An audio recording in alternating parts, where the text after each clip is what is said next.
Assalamualaikum warahmatullahi wabarakatuh. Perkenalkan, kami dari kelompok 1. Sini kami akan mempresentasikan mengenai embriogenesis pada spermatopita. Sebelumnya, izinkan saya untuk memperkenalkan anggota kelompok. Yaitu yang pertama ada Kus Alan Dimas P dengan NIM A420200002 sebagai pemateri. Raihan Dika Duan A dengan NIM A420200005 sebagai pemateri. Ilma Diana Fitri dengan NIM A420200006 sebagai pemateri. Umi Dawiyah M dengan NIM A420200007 sebagai moderator.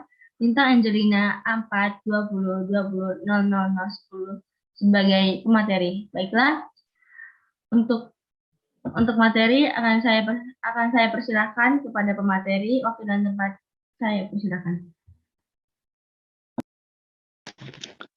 Baik, terima kasih. Selanjutnya yaitu spermatopita. Apa itu spermatopita? Allah Subhanahu wa taala menciptakan alam dan isinya seperti hewan dan tumbuh-tumbuhan dengan hikmah yang amat besar. Semuanya tidak ada yang sia-sia. Allah menciptakan tumbuhan yang dapat digunakan manusia sebagai sumber oksigen, dimanfaatkan daun, kayu, buahnya. Seperti pada contohnya tumbuhan spermatopita. Spermatopite adalah kelompok tumbuhan yang memiliki ciri khas biji sebagai bagian yang berasal dari bakal biji. Di dalamnya terkandung calon individu baru, yaitu lembaga. Lembaga sendiri akan berbuah setelah terjadi penyerbukan atau persarian yang kemudian diikuti oleh pembuahan. Tumbuhan berbiji juga merupakan heterospora, membentuk struktur megasporangia dan mikrosporangia yang berkumpul pada suatu sumbu pendek. Misalnya seperti struktur konus atau strobilus pada konifer dan bunga pada tumbuhan berbunga. Seperti halnya tumbuhan lain, spora pada tumbuhan berbiji dihasilkan melalui meiosis di dalam sporangia. Akan tetapi, pada tumbuhan berbiji, megaspora tidak dilepaskan, melainkan dipertahankan.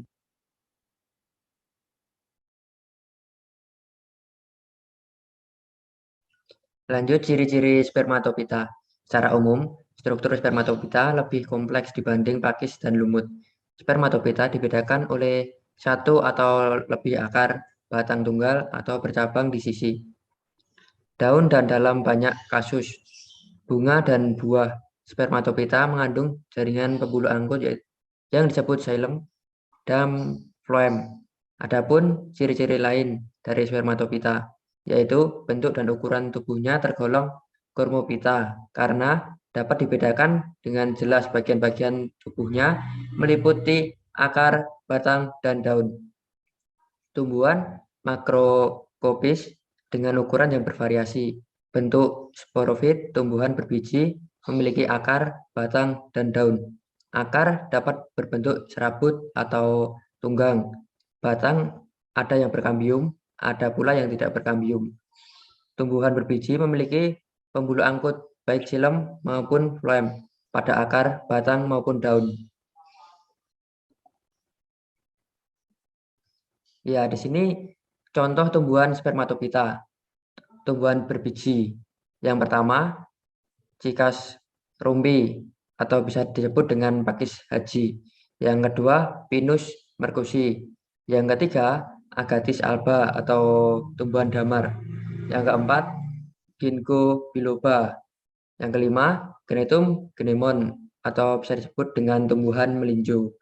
Yang terakhir, Dion edule.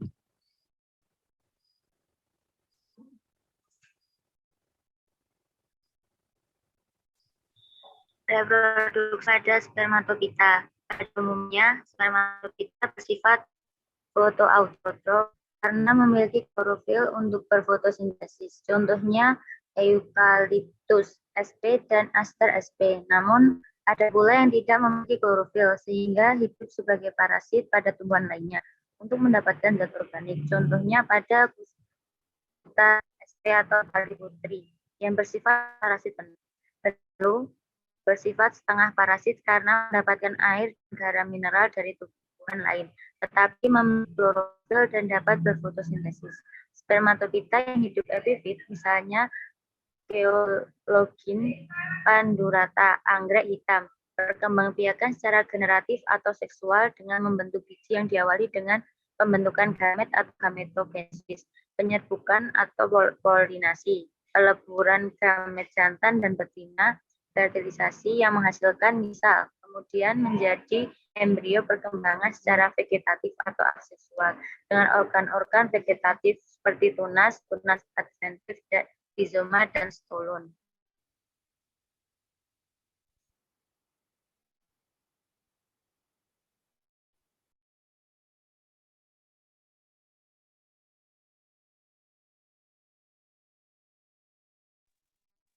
Lanjutan, proses reproduksi secara generatif yakni sebuah proses pembentukan biji yang diawali dengan pembentukan gamet, kemudian melakukan proses penyerbukan, dan akhirnya terjadilah proses peleburan yang terjadi pada gamet jantan, gamet betina yang nantinya akan menghasilkan sebuah embrio.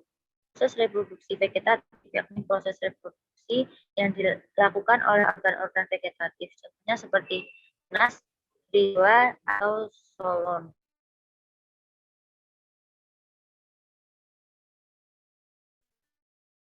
Siklus pertumbuhan pada tanaman spermatopita adalah terdiri dari gametofit betina dan gametofit jantan. Gametofit jantan, sporanya Strobilus berkembang menjadi serbuk. Kemudian mengalami proses pembelahan, meiosis. Kemudian terjadi proses polinasi. Setelah itu mengalami proses meiosis lagi dan menghasilkan spora. Kemudian gametofit jantan membuat saluran ke telur, dan disitulah terjadi proses fertilisasi dan menghasilkan zigot. Pertumbuhan zigot menjadi embrio dan ovulum menjadi biji. Setelah itu menjadi pinus muda dan lanjut hingga pinus dewasa. Manfaat spermatopita. Hampir setiap bagian dari spermatofit dapat dimanfaatkan manusia untuk kebutuhan sehari-hari. Misalnya pada kumis kucing, mahoni, dan pinus sebagai penyeduh, penyimpanan karbon dioksida, dan sumber oksigen. Yang kedua, berbagai jenis bunga digunakan untuk dekorasi, upacara adat, agama, serta bahan pembuatan kosmetik. Yang ketiga, sebagai bahan dasar pakaian, contohnya pada rami dan kapas.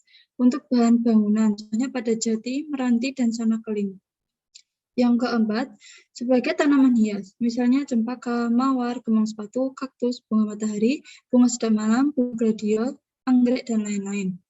Yang kelima, bahan bumbu dapur, misalnya pada kemiri, lalu ada buah-buahan seperti apel, pir, arbei, pisang, mangga, jambu, anggur, jeruk, nangka, rambutan, pepaya, dan lain sebagainya.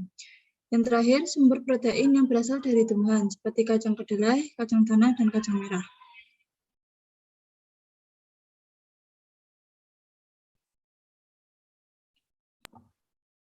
Baik, terima kasih. Mungkin hanya itu yang dapat kami sampaikan pada presentasi kali ini. Kurang lebihnya mohon maaf. Wassalamualaikum warahmatullahi wabarakatuh.